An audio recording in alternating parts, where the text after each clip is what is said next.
I think I could draw before I could walk. I've got a weird brain, I guess, and it just clicked. And I had a lot of health problems when I was a child. I was born with severe epilepsy.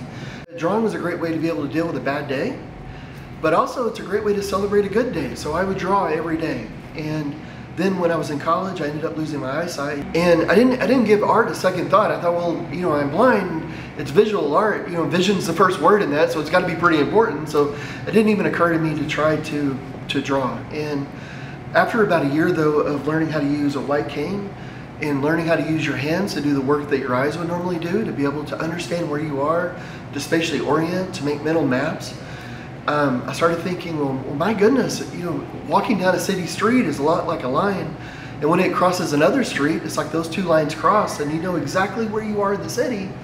So why can't you do that on a canvas and draw lines that you can touch and feel? So I started doing that, and I was so depressed, I was so angry.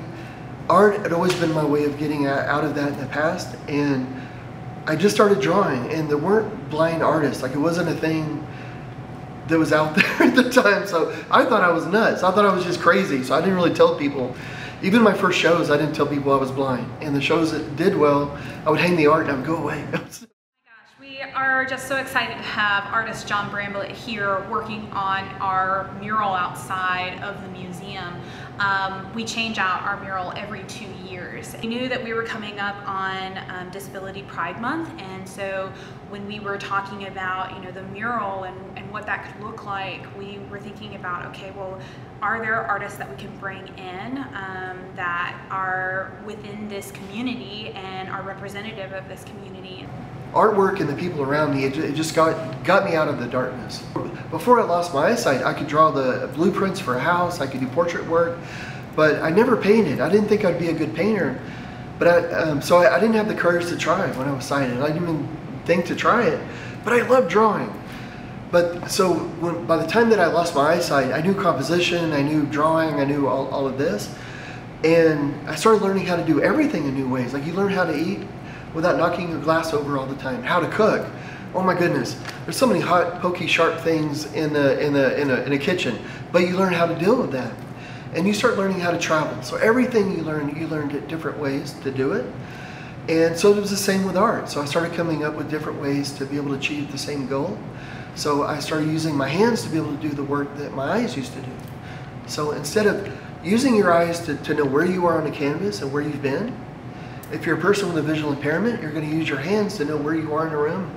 You can feel where you've been. So on a canvas, the same sort of thing. I'll make a line that you can draw and feel.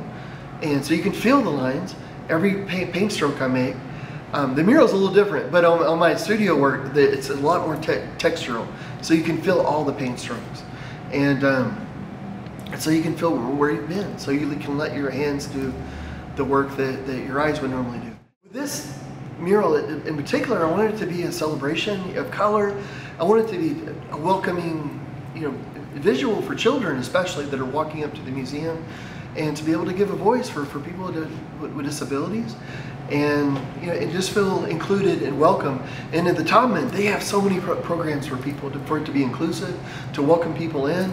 There's actually an exhibit where you can get hands-on, which is so cool. John mentioned he's been to Roanoke a number of times, and he actually came last year to work specifically with our Happy Hearts groups, which was really exciting. And so we called him up and we said, you know, we're looking at doing the mural.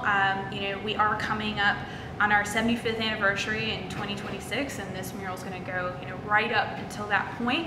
And so we were thinking about, you know, how the museum is a community convener and how we want to represent as many arts as we can within the space. And we have musicians who come in, we have theater performances, we have artists, visual artists within the space, and dancers within the space. And so we wanted to really celebrate that.